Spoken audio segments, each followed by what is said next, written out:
Hey YouTube, it's a really nice sunny day this morning. I think it was 55 when I looked at the temperature.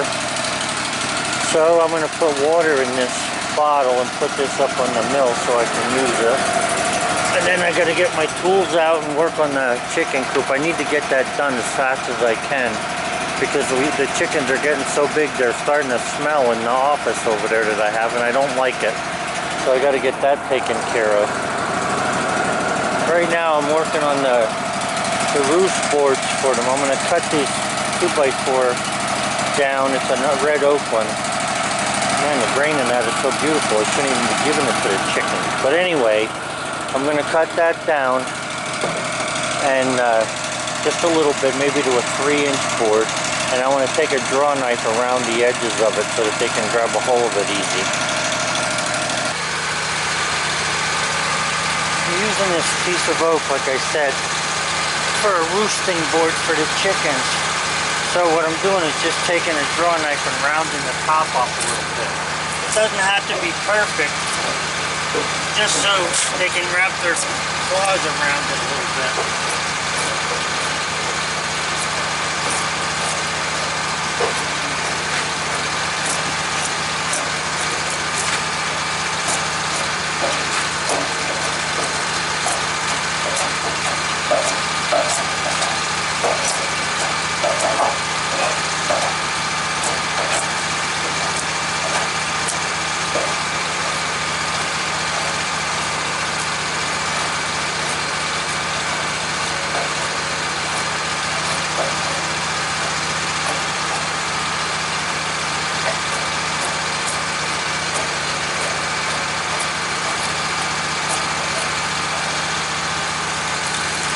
Good enough.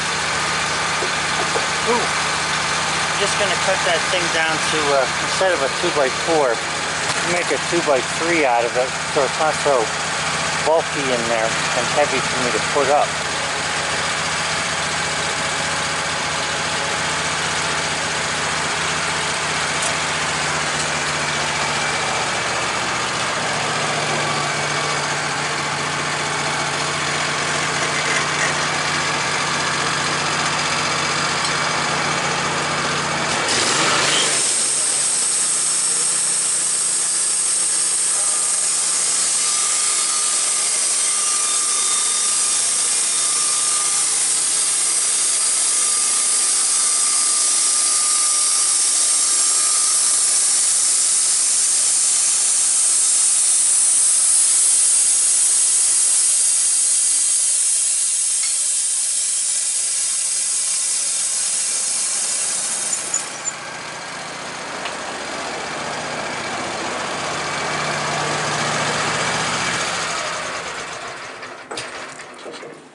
To give you an idea of how good that kiln is drying, the wood. I just took this out of the kiln. It was on the top of the pile. Now that oak's been in there for less than a month. And you can see just by the way that it's breaking up. Now I'm not saying it's dry all the way through the 2-inch part of it, but at least that, you know, first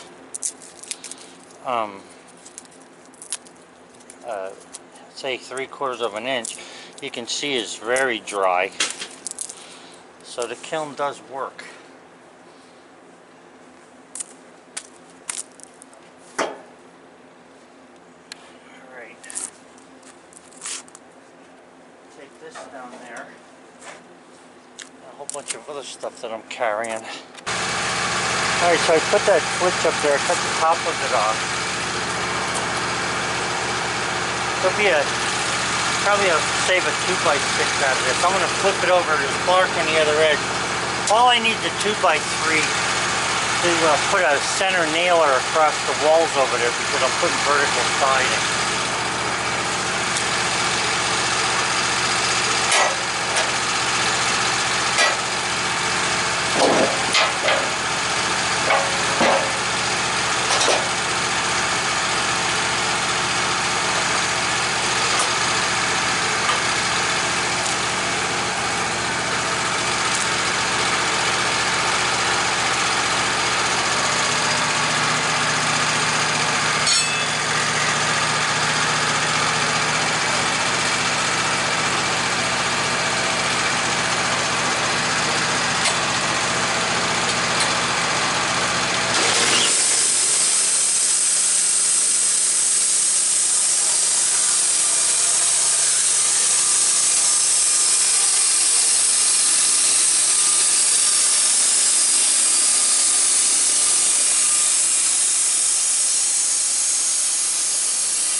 Yeah, I need a 2x3 for a nailer.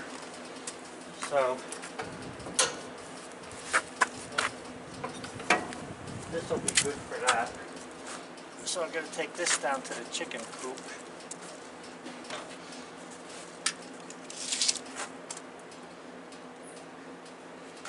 And that'll be a 2x6. I need to cut a ½ inch off of it yet.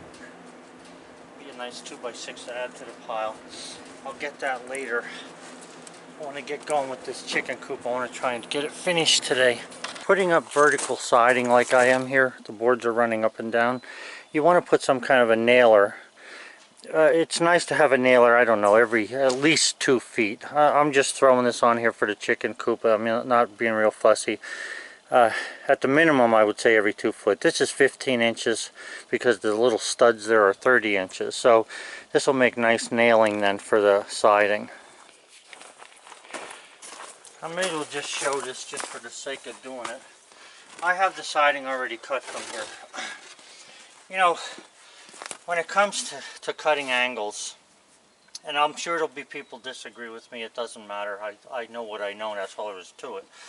When it comes to cutting an angle like this angle at the roof here, if you see that, that's a really nice fit. Now, here's the thing. All you do is cut the boards, one board as a pattern for your angle, a little longer. So if you cut it longer, like this, okay, then you take a 2x4 and lay it against there and just mark the 2x4.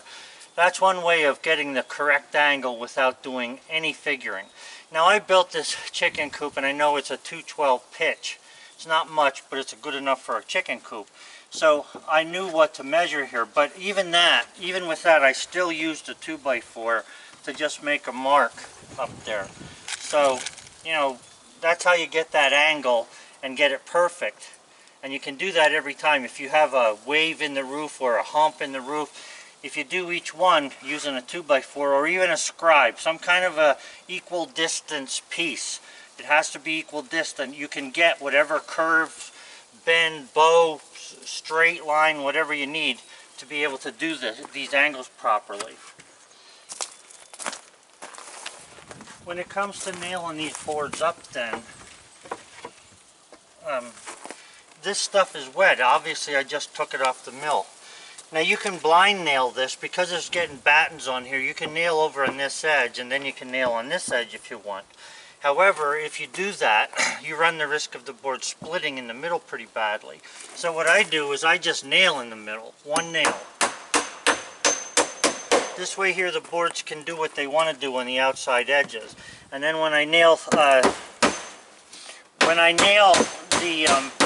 battens up, all I'm going to do with them is make sure that when I drive the nail in, that the nail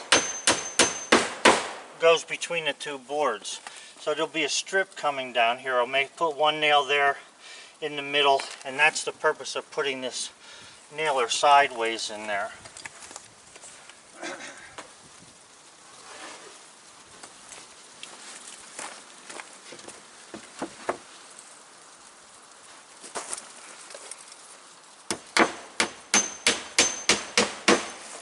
Now if this wood was dried to say like 19%, like what the humidity is, or what the humidity around here leaves wood at, it's possible that you could nail on both sides and it would be no big deal. But you know, like I say, it's a chicken coop.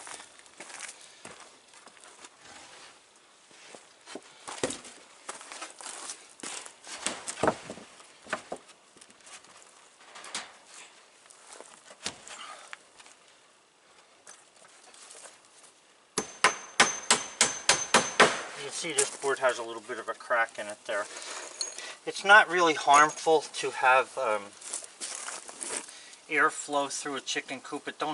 It's better that it has air flowing through it than if you seal it up, because chickens can get sick, you know, from one another in there, just like human beings do.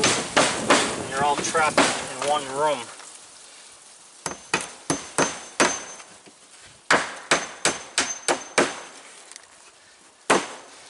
So that's that's basically how you put it up. And then, like I say, you put the batten strips over that, which I'll put on after the fact. I want to get it closed in because I really want to get the chickens in here.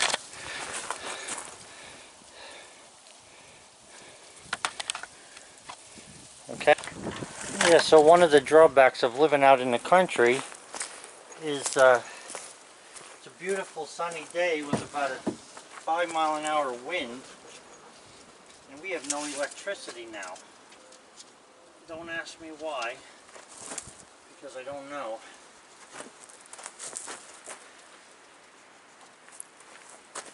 I'm putting a mark here 15 inches up from the bottom because these studs are 30 inches long.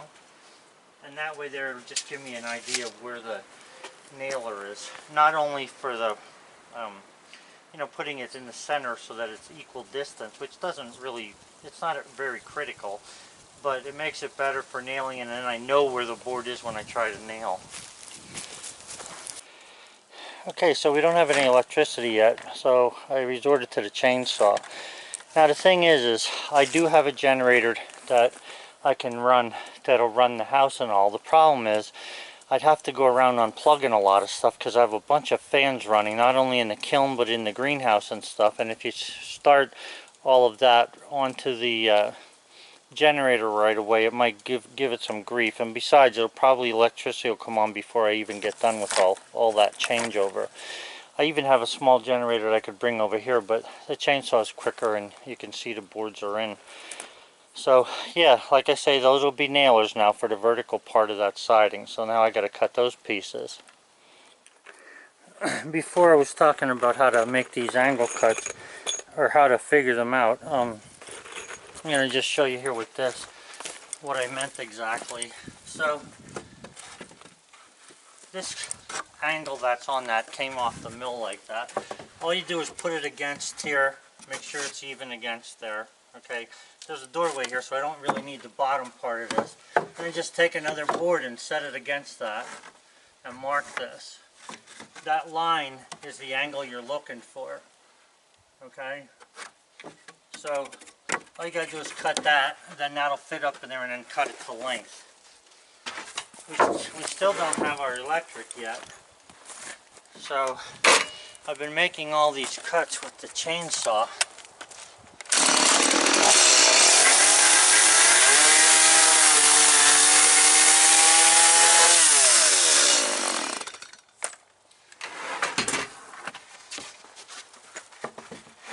So you see how nice that came out there. And I'm going to just mark the back of this where the door goes. And then I'll cut this off, and that'll be a nice fit there.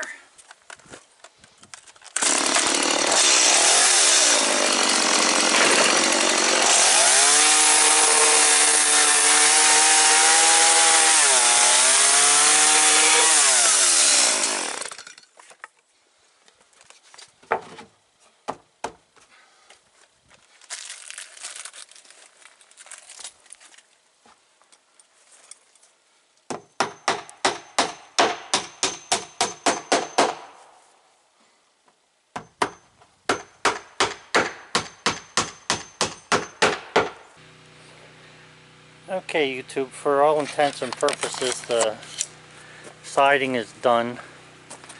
The roof needs shingles, which I'm going to go get. I think I may have some shingles. And like I say, the siding over here on the other side is finished. So I need fencing for underneath, which I'm not going to get right now because I'm not going into town today. But I need to make a door now. I sent my wife to go pick up hinges and that. So hopefully she'll get the right thing and I'll make a door for this. The only thing I need to do is go inside and crawl in there and nail the roost boards on this side so that they don't move. And then I'll put the battens up. But even the battens can go up once the chickens are in there. It's not going to hurt anything. But I do want to get it finished. Alright, so that piece that's on the bunk there right now, that's the top of the flitch from a 2x8 that I just got out of there. But what I need is I need 24-foot pieces of 1x2 for the battens. So I'm going to take it out of this. just want to square this up a little bit. And I can get a bunch of 8-footers. Yeah, that'll be right to here. So I can make a 4-inch cut off the bunk on this piece, and then I can start to cut a bunch of 1x2s out of that.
What I'm going to use for the back, instead of a full 1-inch board, I'm using a 1/2-inch board. 1/2 inch thick by 2 inches.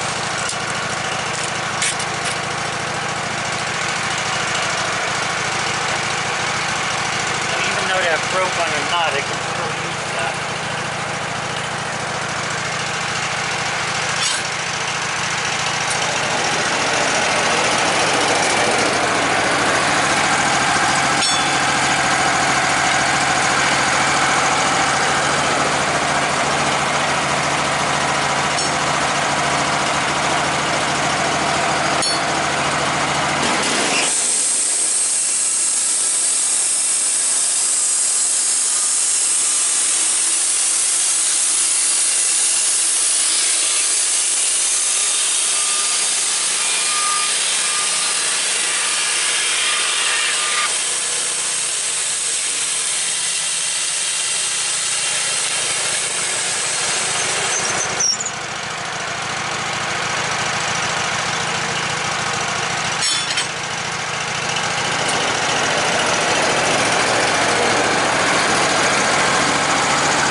So that's half of them.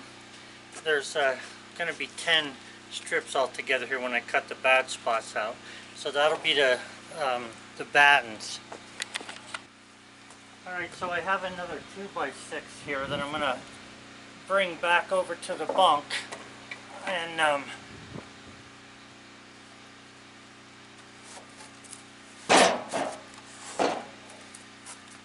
this is not quite 6 inches. This is 6 5/8 inches. So what that's going to do is it'll give me a 1/2 inch batten that I do need for down there for the chicken coop. So what I'm going to do is I want to save the 2x6 because this is a good piece of wood here. This is a good board. So what I'm going to do here is just cut 1/2 inch board off of this so that I have the 2x6 and I get a batten out of it.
So this is a good 2x6.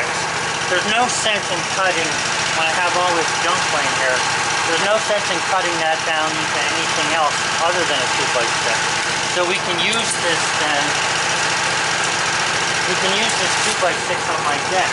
So I can put this over on the rack over there. I can put that over here so that it can dry and I can move it later. So I'm just going to take this 2x6, put it over there, and then I'll bring another shorter 2x6 back. It's better to waste an 8-footer than it is a 12.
Okay, so what I have on the bunk here is an 8-foot 2x6, and here's the thinking behind this.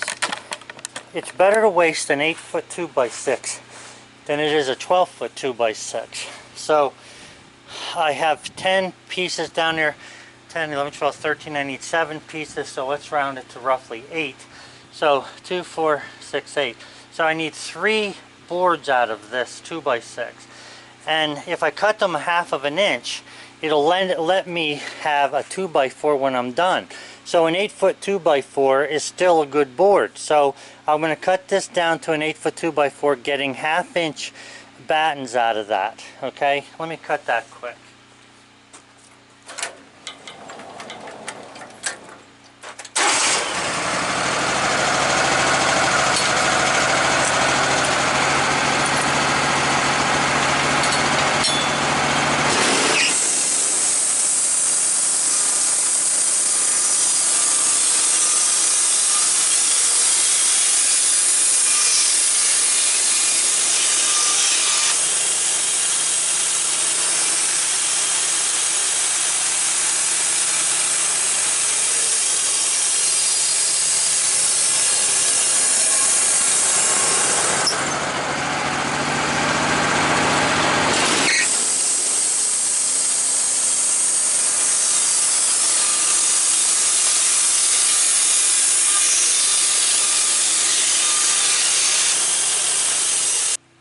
Okay guys, so again the battery went dead, but here's the point.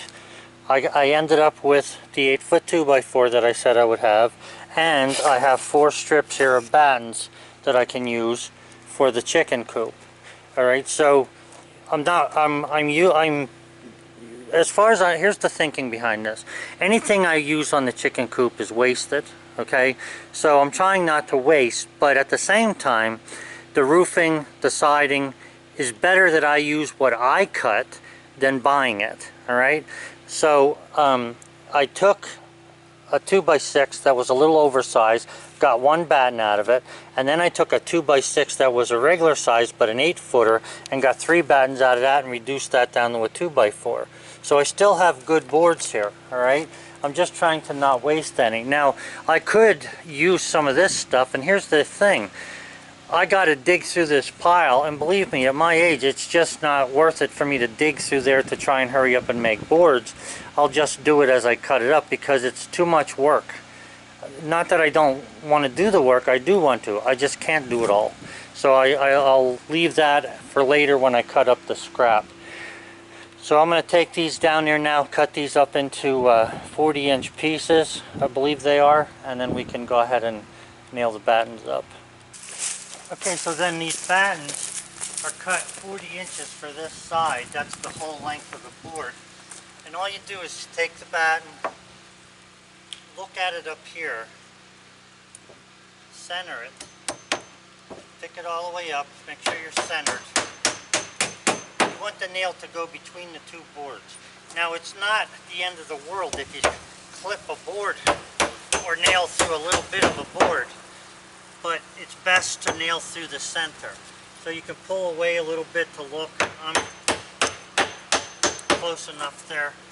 Now, if anything is long or whatever, I can come back and nip it off. I just cut them with the chainsaw because we still don't have any power yet.